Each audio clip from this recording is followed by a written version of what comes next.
students, welcome back. Nice to see you. So students, how are your studies going? All fine? Very good students, you can do it. So, let us start with the next module of the chapter rotational motion. This module is called as Law of Conservation of Angular Momentum. Now students, this module is very important module. You're going to learn one of the most important laws in physics called as Law of Conservation of Angular Momentum. So students, in this module we are going to state this law and we are going to discuss the proof for this particular law. So, are you geared up? Can I start? Fine, let's move on to the module. Now students, what is this law of conservation of angular momentum? Now, the law of conservation of angular momentum states that the angular momentum of a rotating body is conserved or remains constant. When does it remain constant? Yes, if the resultant external torque acting on the body is zero. So if the external torque acting on the body is zero, then the angular momentum of a rotating body is conserved. So this is the statement of law of conservation of angular momentum. Fine. Now let us understand this statement a bit in detail. For this, let me consider a particle. Now this particle is of mass m. Alright. Now this particle is rotating. For rotating, what do we require? Oh yes, we require an axis. So this particle is rotating about an axis AB, and this particle is at a distance of r from the axis of rotation. Now students, if the external torque acting on this rotating particle is zero, then according to law of conservation of angular momentum, we can say the angular momentum of the system is constant. Here, the system is this single particle. So the angular momentum of this single particle will be constant. So what do you mean by this? L system is constant. That means the initial angular momentum of the system is equal to the final angular momentum of the system. Is that clear? L system is constant. That means L initial is equal to L final. So this is your law of conservation of angular momentum. Is that clear? Fine. Remember that word. External torque should be zero. Then angular momentum is constant. Initial will be equal to final. So now let's move on to the proof. Alright. Are you paying attention? Fine. Let's move on to the proof. For the proof, again, I am considering the same particle. Alright. So we all know what is the formula for angular momentum. Now, we have studied this. In the previous module, I have discussed with you the formula for angular momentum. Yes. You have to answer me what is the formula for angular momentum. Yes. I'm asking you. What's the formula? Yes. Very good. You've done your homework. So, angular momentum, L vector, is nothing but r vector cross p vector, where r is the distance of the particle from the axis and p is the linear momentum of this particle. So L vector is r vector cross p vector.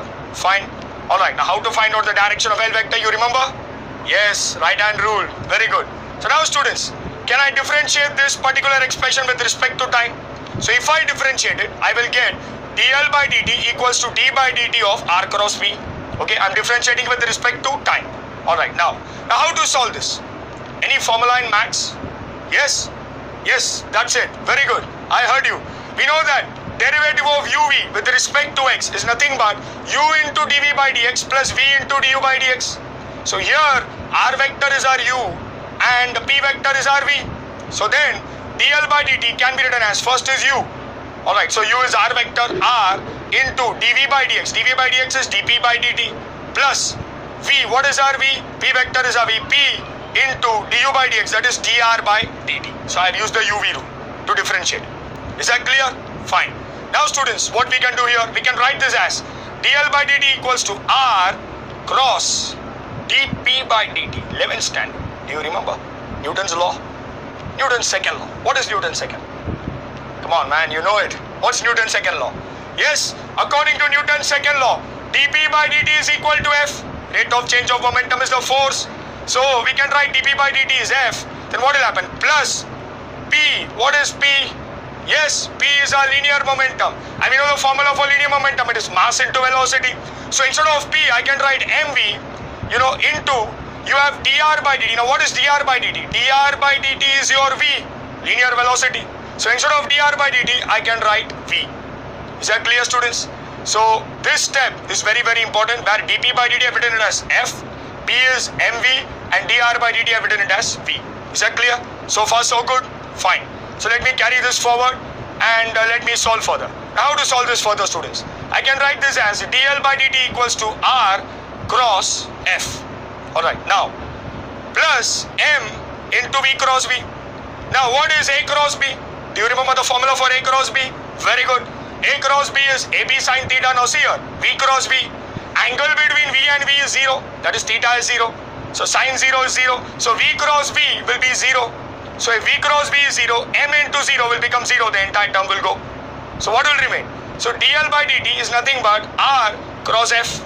Now students, r cross f. You have discussed this somewhere. Where you have seen this formula? Yes, that's it. R cross f is equal to the torque. Yes or no? So instead of r cross f, I can write torque. Now students, you see this expression, dl by dt is equal to torque. Now, if the external torque is 0, then what we can say? We can say dl by dt is 0. Now what is dl by dt? dl by dt means rate of change of angular momentum.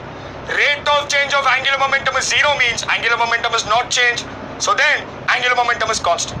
If angular momentum is constant, we can say initial angular momentum of the system is equal to final angular momentum. Now hold on. We know one more formula for angular momentum. Yes, angular momentum of a rotating body. What is the formula? Very good. You have done your homework. We know that L is equal to I omega. So initial angular momentum, we can write it as I1 omega 1. And final angular momentum, we can write it as I2 omega 2. So I1 omega 1 equals to I2 omega 2. The angular momentum of the system remains conserved or constant. Is that clear, students? Very simple proof.